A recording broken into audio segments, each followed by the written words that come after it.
हिंदी में हम आपको हिंदी के दूसरे भाग के पहले चैप्टर को पढ़ा रहे थे, जिसका नाम है राम बिनु बिरथे जग जन्मा।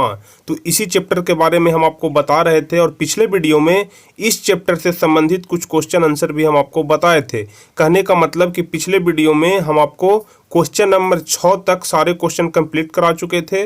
तो इस वीडियो में हम लोग क्वेश्चन नंबर 7 के आगे जितने सारे भी क्वेश्चन बचे हुए हैं उन सभी क्वेश्चन को बारी बारी से देख लेंगे। तो चलिए वीडियो को शुरू करते हैं और आपको क्वेश्चन नंबर 7 के आगे सारे क्वेश्चन का आंसर बताते हैं। तो आप सभी लोग जल्दी से इस वीडियो को लाइक कर दीजिए। चैनल पर जो भी स्टूडेंट नए हैं वह चैनल को सब्सक्राइब करके साथ में बेल आइकन दबा लीजिए, ताकि आने वाले सभी वीडियो का नोटिफिकेशन भी आपके मोबाइल पर सबसे पहले पहुंचते रहे। तो देखिए 7वां नंबर क्वेश्चन कह रहा है कि गुरु की कृपा से किस युक्ति की पहचान हो पाती है। ठीक है, तो देखिए 7वां का आंसर होगा कि कवि कहते हैं, कवि कहने का मतलब कि गुरु नानक कहते हैं कि ब्रह्म से साक्षात्कार करने हेतु लोभ, मोह, ईर्ष्या, द्वेष, निंदा आदि से दूर होना आवश्यक है। कहने का मतलब कि अगर आपको ब्रह्मा से मिलना है, ब्रह्म से साक्षात्कार होना है, तो उसके लिए आपको लोभ को त्यागना पड़ेगा, मोह को त्यागना पड़ेगा, ईर्ष्या को त्यागना पड़ेगा, द्वेष को त्यागना पड़ेगा, निंदा को त्यागना पड़ेगा। इन सभी चीज़ों से आपको दूर होना परम आवश्यक है। ब्रह्मा के सानिध्य प्राप्ति के लिए सांसारिक विषयों से रहित होना अत्यंत जरूरी है। कहने का मतलब हुआ कि संसार में जितने भी प्रकार के मोह माया है सभी से आपको दूर रहना पड़ेगा। जो प्राणी माया, मोह, काम, क्रोध, लोभ, हर्ष, शोक से रहित है, उसमें ब्रह्मा का अंश विद्यमान रहता है, वह ब्रह्म को प्राप्त कर लेता है। ब्रह्म प्राप्ति के यही युक्ति की पहचान गुरु कृपा से हो पाती है। गुरु बिना ब्रह्मा को पाने की युक्ति का ज्ञान नहीं मिल सकता, अर्थात ब्रह्मा को पाने के लिए गुरु का कृपा मात्र होना परम आवश्यक है। कहने का मतलब कि यहाँ पर गुरु नानक जी कहते हैं कि अगर आपको ब्रह्मा से मिलना है, ब्रह्म में साक्षात्कार होना है, उसके लिए आपको ईर्ष्या, मोह, लोभ, द्वेष को त्यागना पड़ेगा। और उसके साथ साथ जो प्राणी माया, मोह, काम, क्रोध, लोभ इस सब से रहित रहेगा, मतलब ये सभी का अंश उसमें विद्यमान नहीं रहेगा, वह ब्रह्मा में विद्यमान हो सकता है, ब्रह्म से मिल सकता है, वह ब्रह्मा को प्राप्त कर सकता है। ब्रह्मा प्राप्ति की यही युक्ति की पहचान गुरु कृपा से हो पाती है। गुरु बिना ब्रह्मा को पाने की युक्ति का ज्ञान नहीं मिल सकता। मतलब अगर आपको ब्रह्मा से मिलना है तो इसके लिए आपको गुरु से ज्ञान प्राप्त करना ही पड़ेगा, इन सभी चीज़ों को त्यागना पड़ेगा। तो 7वां नंबर क्वेश्चन आपका यही कह रहा था। अब देखिए 8वां नंबर क्वेश्चन हम लोग देखेंगे, जो कि बहुत ज़्यादा इंपॉर्टेंट है। इसमें आपको 4 क्वेश्चन दिए गए हैं जिसका व्याख्या करना है। तो बारी बारी से हम लोग सभी क्वेश्चन को देखेंगे और एक एक करके चारों क्वेश्चन का हम लोग व्याख्या करेंगे। सबसे पहला नंबर क्वेश्चन कह रहा है कि राम नाम बिनु अरझी मरे।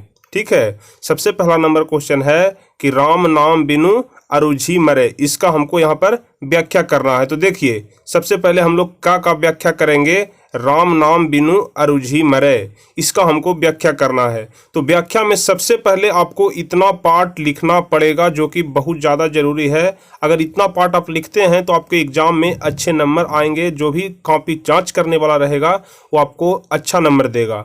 तो क्या आपको लिखना है कि सबसे पहले लिखना है कि प्रस्तुत पंक्ति या फिर प्रस्तुत पदांश हमारी पाठ्य पुस्तक हिंदी साहित्य के महान संत कवि गुरु नानक के द्वारा लिखित राम नाम बिनु निर्गुण जग जन्मा शीर्षक से उद्धृत है। ठीक है, यह जो पंक्ति है वो राम नाम बिनु बिरथे जग जन्मा शीर्षक से उद्धृत है। गुरु नानक निर्गुण निराकार ईश्वर के उपासक तथा हिंदी के निर्गुण भक्ति धारा के प्रमुख कवि हैं। गुरु नानक के बारे में हम आपको बताए थे कि वह निर्गुण भक्ति धारा के प्रमुख कवि है। यहाँ राम नाम की महत्ता पर प्रकाश डालते हैं। मतलब यह जो पंक्ति है राम नाम बिनु अरझी मरे, इसमें राम नाम की महत्ता पर प्रकाश डाला जा रहा है। तो अब देखिए असली जो इसका व्याख्या है वह यहाँ से शुरू होता है। तो हम लोग यहाँ पर लिखेंगे कि प्रस्तुत व्याख्या पंक्ति में निर्गुणवादी विचारधारा के कवि गुरु नानक राम नाम की गरिमा मानवीय जीवन में कितनी है, इसका उजागर सच्चे हृदय से किए हैं। यह जो पंक्ति है राम नाम बिनु अरुझी मरे, इसमें जो गुरु नानक है वह राम नाम की गरिमा मानवीय जीवन में कितनी है, इसका उजागर वह अपने सच्चे हृदय से करते हैं। और इसमें वह कहते हैं कि राम नाम का अध्ययन, संध्या बंदन, तीर्थाटन, रंगीन वस्त्र धारण, यहाँ तक कि जरा जूट बढ़ाकर इधर उधर घूमना, ये सभी भक्ति भाव के बाह्य आडंबर हैं। मतलब इन सभी चीज़ों से आप सिर्फ दिखावा कर सकते हैं कि हम ब्रह्मा को पाने के लिए, भगवान को पाने के लिए हम मेहनत कर रहे हैं, लेकिन यह सभी चीज सिर्फ बाह्य आडंबर है, सिर्फ दिखावा है। इससे जीवन सार्थक कभी नहीं हो सकता।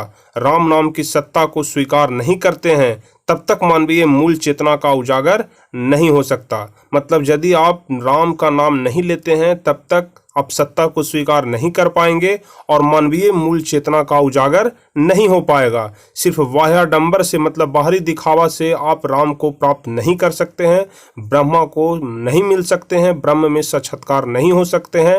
राम नाम के बिना बहुत से सांसारिक कार्यों में उलझकर व्यक्ति जीवन लीला समाप्त कर लेता है। मतलब यहाँ पर गुरु नानक कहते हैं कि राम के नाम के बिना बहुत सारे सांसारिक कार्यों में उलझ जाता है व्यक्ति और उलझकर अपना जीवन लीला समाप्त कर लेता है। तो पहला नंबर क्वेश्चन का व्याख्या यही कह रहा था। अब दूसरा नंबर कह रहा है कि कंचन माटी जाने, सिर्फ इतना कहीं आपको व्याख्या करना है, कंचन माटी जाने। तो इसमें हम लोग लिखेंगे कि प्रस्तुत पंक्ति हमारी पाठ्य पुस्तक हिंदी साहित्य के जो नर दुख में दुख नहीं माने शीर्षक से उद्धृत है। दोनों एक ही चीज है, राम नाम बिनु बिरथे जग जन्मा, जो नर दुख में दुख नहीं माने। ठीक है, तो इसी से यह पंक्ति उद्धृत की गई है। और इस गद्यांश में निर्गुण निराकार ईश्वर के उपासक गुरु नानक सुख दुख में एक समान उदासीन रहते हुए लोभ और मोह से दूर रहने की सलाह देते हैं। मतलब यह जो पंक्ति है कंचन माटी जाने, इसमें गुरु नानक कहते हैं कि सुख और दुख को एक समान से देखिए, दोनों में आप उदासीन रहिए और लोभ और मोह से दूर रहने की सलाह देते हैं। अब देखिए नीचे हम इसके बारे में व्याख्या देखेंगे। तो इस पंक्ति का व्याख्या होगा कि प्रस्तुत पंक्ति में कवि ब्रह्मा को पाने के लिए सुख दुख से परे होना परम आवश्यक बताते हैं। इस पंक्ति में गुरु नानक ब्रह्मा को पाने के लिए सुख और दुख से परे होना परम आवश्यक बताए हैं कि आप इस संसार में सुख और दुख से बिल्कुल अलग हो जाइए। वह कहते हैं कि ब्रह्मा को वही प्राप्त कर सकता है जो लोभ, मोह, ईर्ष्या, द्वेष, काम, क्रोध से परे हो। मतलब इन सभी चीज़ों से जो बाहर हो, हट के हो, वही ब्रह्मा को प्राप्त कर सकता है। जो व्यक्ति सोना को अर्थात धन को मिट्टी के समान समझकर पर ब्रह्मा की सच्चे हृदय से उपासना करता है वह ब्रह्मामय हो जाता है। मतलब सोना को छोड़ दीजिए, ऐसा नहीं कि सोना को देखते ही लोभ हो गया, वह तो लोभ हो गया और जैसे ही आपके मन में लोभ हो जाए आप ब्रह्मा को प्राप्त नहीं कर सकते हैं। इसलिए यहाँ पर गुरु नानक कहते हैं कि सोना को आप मिट्टी समझिए और सोना को मिट्टी समझकर आप पर ब्रह्म की सच्चे हृदय से उपासना करिए तो आप ब्रह्ममय हो जाएंगे, आपको ब्रह्मा की प्राप्ति हो जाएगी।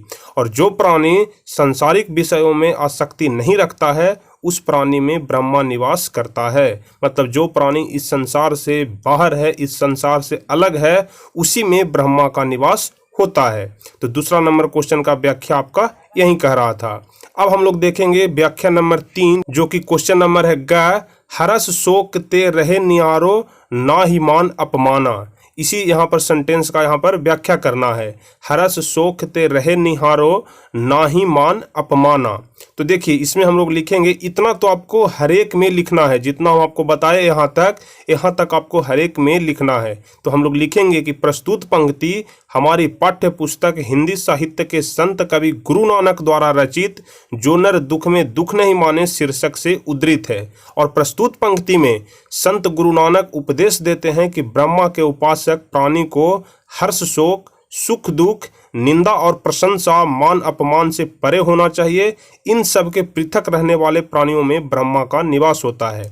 मतलब इस पंक्ति में भी गुरु नानक यही चीज बताते हैं कि प्राणी को हर्ष शोक से दूर रहना चाहिए, सुख दुख से दूर रहना चाहिए, निंदा और प्रशंसा से दूर रहना चाहिए, मान अपमान से परे रहना चाहिए और इन्हीं सभी चीजों से जो अलग रहता है उसमें ब्रह्मा का निवास होता है। आपको इतना तो हर हाल में लिखना पड़ेगा। अब इसके बाद हम लोग मुख जो यह सेंटेंस दिया हुआ है इसका हम लोग व्याख्या देखेंगे। तो चलिए इसका व्याख्या हम लोग देखते हैं। तो इसमें लिखा हुआ है कि प्रस्तुत पंक्ति में कवि कहते हैं कि ब्रह्म निर्गुण एवं निराकार है, वैराग्य भाव रखकर ही हम उसे पा सकते हैं। झूठी मान बड़ाई या निंदा शिकायत की उलझन मनुष्य को ब्रह्मा से दूर ले जाता है। ब्रह्मा को पाने के लिए, सच्ची मुक्ति के लिए हर्ष शोक, मान अपमान से दूर रहकर उदासीन रहते हुए ब्रह्म की उपासना करना चाहिए। देखिए, जितने सारे भी क्वेश्चन दिए हुए हैं सभी एक दूसरे से मिलते जुलते हैं, क्योंकि यह सिर्फ एक कविता है और कविता का जो भावार्थ है उसका सिर्फ एक ही मतलब है कि गुरु नानक यहाँ पर ब्रह्मा को पाने के लिए सांसारिक सुख दुख लोभ मोह से आदमी को हटने के लिए बोल रहे हैं, और सारे क्वेश्चन इसी के ऊपर दिए हुए हैं। तो इसमें आपको लिखना पड़ेगा कि यदि मनुष्य को ब्रह्मा से मिलना है तो उसको सच्ची मुक्ति के लिए हर शोक को त्यागना पड़ेगा, मान अपमान से दूर जाना पड़ेगा और उदासीन रहते हुए, मतलब सुख और दुख को एक समान देखते हुए ब्रह्म की उपासना उसको करना पड़ेगा, तभी ब्रह्मा की प्राप्ति हो सकती है। अब यहाँ पर सबसे लास्ट नंबर क्वेश्चन है, घ नानक लीन भयो गोविंद सो ज्यों पानी संग पानी। इसका व्याख्या करना है, ध्यान से पढ़िएगा। नानक लीन भयो गोविंद सो ज्यों पानी संग पानी, मतलब नानक जो है, गुरु नानक है, जो गोविंद में, भगवान में इस तरह से लीन हो गए हैं जैसे पानी के संग पानी मिल जाता है। इसी का आपको यहाँ पर व्याख्या करना है। तो देखिए, हम लोग लिखेंगे कि प्रस्तुत पंक्ति हमारे पाठ्य पुस्तक हिंदी साहित्य के महान संत कवि गुरु नानक के द्वारा रचित जो नर दुख में दुख नहीं माने पाठ से उद्धृत किया गया है। इस पंक्ति में जो कवि हैं वो ब्रह्मा की सत्ता की महत्ता को बताते हैं, मनुष्य जन्म का अंतिम लक्ष्य ब्रह्मा को पाना बताते हुए कहते हैं कि सांसारिक व्यक्ति से दूर रहकर मनुष्य को ब्रह्मामय होने की साधना करनी चाहिए। गुरु कृपा से ईश्वर की प्राप्ति संभव है। मतलब इस पंक्ति में गुरु नानक कहते हैं कि जो सांसारिक सुख दुख है, सांसारिक भोग विलास है, उससे व्यक्ति को दूर रहना चाहिए और ब्रह्मा की उपासना करनी चाहिए, उनकी साधना करनी चाहिए और गुरु की कृपा से ही ईश्वर की प्राप्ति संभव हो सकती है। अब इसके आगे व्याख्या में क्या लिखा हुआ है कि प्रस्तुत व्याख्याए पंक्ति के माध्यम से कवि कहना चाहते हैं कि इस मानवीय जीवन में ब्रह्मा को पाने की सच्ची मुक्ति यथार्थ उपाय करना आवश्यक है, पर ब्रह्मा को पाना प्राणी का अंतिम लक्ष्य होना चाहिए। जिस प्रकार पानी के साथ पानी मिलकर एक समान हो जाता है, उसी प्रकार जीव जब ब्रह्मा के सानिध्य में जाता है तब ब्रह्मन मय हो जाता है। मतलब यहाँ पर गुरु नानक कहते हैं कि जिस प्रकार हम पानी के साथ पानी को मिलाते हैं तो दोनों आपस में एक दूसरे में मिल जाते हैं, उसी प्रकार से प्राणी को भी ब्रह्मा के साथ मिल जाना चाहिए, उनमें सानिध्य हो जाना चाहिए, तब वह ब्रह्ममय हो जाएगा। जीवात्मा एवं परमात्मा में जब मिलन होता है तब जीवात्मा भी परमात्मा बन जाता है। मतलब यहाँ पर गुरु नानक कहते हैं कि जब प्राणी का आत्मा, जब जीव का आत्मा परमात्मा में मिलता है तो वह जीवात्मा भी परमात्मा बन जाता है, दोनों का भेद समाप्त हो जाता है। और कवि यहाँ पर कहते हैं कि जब जीव ब्रह्मा का ही अंश है तब हम विषयों की आसक्ति से दूर रहकर गुरु की प्रेरणा से ब्रह्मा को पाने की साधना करते हैं, तब ब्रह्मा का साक्षात्कार होता है और ऐसा होने से जीव ब्रह्ममय हो जाता है। मतलब हर एक पंक्ति में गुरु नानक सिर्फ इसी बात को यहाँ पर दोहराए हैं कि आपको हर हाल में ब्रह्म की उपासना करनी चाहिए, सांसारिक भोग विलास से दूर रहना चाहिए, आपको राम के नाम का जाप करना चाहिए, तभी आप ब्रह्मा से मिल सकते हैं, ब्रह्मा से साक्षात्कार कर सकते हैं। तो चलिए, यही 4 व्याख्या था जो कि आपके बुक में दिया हुआ है, इसको आपको लिखना है। अब सबसे अंतिम नंबर क्वेश्चन देखेंगे जो आपके किताब में दिया हुआ है, 9वां नंबर, कि आधुनिक जीवन में उपासना के प्रचलित रूपों को देखते हुए नानक के इन पदों की क्या प्रासंगिकता है, अपने शब्दों में विचार करिए।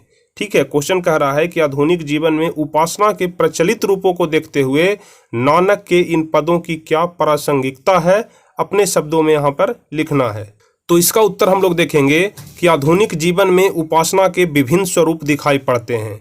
ईश्वरीय उपासना में लोग तीर्थाटन करते हैं, जटा बढ़ाते हैं, भस्म लगाकर साधु वेश धारण करते हैं, गंगा स्नान करते हैं, दान पुण्य करते हैं, मंदिर मस्जिद जाकर परमात्मा की पुकार करते हैं। साथ ही आज धर्म के नाम पर विभेद भी किया जाता है, धर्म को प्रतिष्ठा प्राप्ति के साधन मानकर धार्मिक बाह्यडंबर अपनाया जा रहा है, बड़े बड़े धार्मिक आयोजन किए जाते हैं जिसमें अत्यधिक धन का व्यय भी किया जाता है। मतलब यहाँ पर गुरु नानक के अनुसार कहा जा रहा है कि आज लोग सिर्फ उपासना का दिखावा करते हैं, दिखावा में वे लोग जटा बढ़ाते हैं, तीर्थ यात्रा करते हैं, भस्म लगाकर साधु वेश धारण करते हैं, गंगा स्नान करते हैं, दान पुण्य करते हैं, मंदिर मस्जिद जाकर परमात्मा की पुकार करते हैं, धर्म के नाम पर विभेद करते हैं, बाह्य आडंबर अपनाते हैं, मतलब सिर्फ दिखावा करते हैं।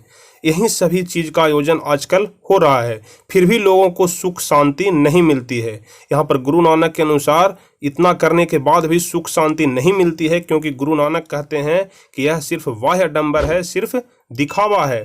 आज लोग भटकाव के पथ पर अग्रसर है। समयाभाव में ईश्वर की सानिध्य में जाने हेतु कठिनतम उपासना के मार्ग को अपनाने में लगे अभिरुचि नहीं रख रहे हैं, इसलिए धार्मिक क्षेत्र में भटकाव आ रहा है। हम कह सकते हैं कि नानक के पद में वर्णित राम नाम की महिमा आधुनिक जीवन में साप्रासंगिक है। हरि कीर्तन सरल मार्ग है। देखिए, यह जो क्वेश्चन है वो अपने मन से यहाँ पर लिखना है, अपने मन का विचार को यहाँ पर लिखना है। तो आप यहाँ पर लिखेंगे कि जो गुरु नानक यहाँ पर बता रहे हैं कि राम नाम की महिमा आधुनिक जीवन में साप्रासंगिक है, मतलब यहाँ पर गुरु नानक का कहना बिल्कुल सत्य है। हरि कीर्तन ही एक सरल मार्ग है जिसमें न अत्यधिक धन की आवश्यकता है, न कोई बाह्य डंबर की। कहने का मतलब कि हरि कीर्तन करने से न तो आपको धन का कोई जरूरत पड़ेगा और न ही आपको दिखावा करने की कोई जरूरत पड़ेगी, न तो आपको वस्त्र धारण करने पड़ेगा, न आपको जटा बढ़ाना पड़ेगा, न आपको भस्म लगाना पड़ेगा, कुछ भी नहीं करना पड़ेगा आपको राम का नाम लेने के लिए, हरि कीर्तन करने के लिए। तो यही सिर्फ एक ही मात्र उपाय है। इसमें न तो धन की आवश्यकता है, न कोई बाह्य डंबर की। ये तो यहाँ पर कह रहा है कि आज भगवत राम रूपी रस का पान किया जाए तो जीवन में उल्लास, शांति, परम आनंद, सुख, ईश्वरीय अनुभूति को प्राप्त किया जा सकता है। हरि रस पान से जीवन को धन बताया जा सकता है, जीवन को धन बनाया जा सकता है। नानक के उपदेश को अपनाकर यथार्थ से युक्त होकर हम जीवन में ब्रह्म का साक्षात्कार आज भी कर सकते हैं। मतलब यहाँ पर कहा जा रहा है कि नानक के उपदेश को मानते हुए, नानक को यहाँ पर गुरु अगर मानते हैं तो अपने गुरु के उपदेश को मानते हुए उनके साथ ही आगे बढ़ना चाहिए और उनके बताए हुए मार्ग पर ही चलकर हम ब्रह्मा का साक्षात्कार आज भी कर सकते हैं, ब्रह्म का दर्शन आज भी कर सकते हैं। तो यही आपका चैप्टर था जिसमें आपको बताया गया था। तो इस चैप्टर के सारे क्वेश्चन हम आपको कंप्लीट करा दिए। तो हम आशा करते हैं कि आपको यह वीडियो अच्छा लगा होगा। तो वीडियो अगर अच्छा लगा हो तो इसे आप एक लाइक जरूर करिएगा और जो चैनल पर नए हैं वह चैनल को सब्सक्राइब जरूर कर लीजिएगा। अब अगले वीडियो में हम लोग इस चैप्टर से संबंधित सारे ऑब्जेक्टिव क्वेश्चन को देखेंगे। जितने भी इंपॉर्टेंट ऑब्जेक्टिव क्वेश्चन होंगे जो इस चैप्टर के माध्यम से निकलेंगे, उन सारे ऑब्जेक्टिव क्वेश्चन को हम लोग अगले वीडियो में देख लेंगे। तो चलिए फिर मिलेंगे हम आपसे अगले वीडियो में। तब तक के लिए जय हिंद, धन्यवाद।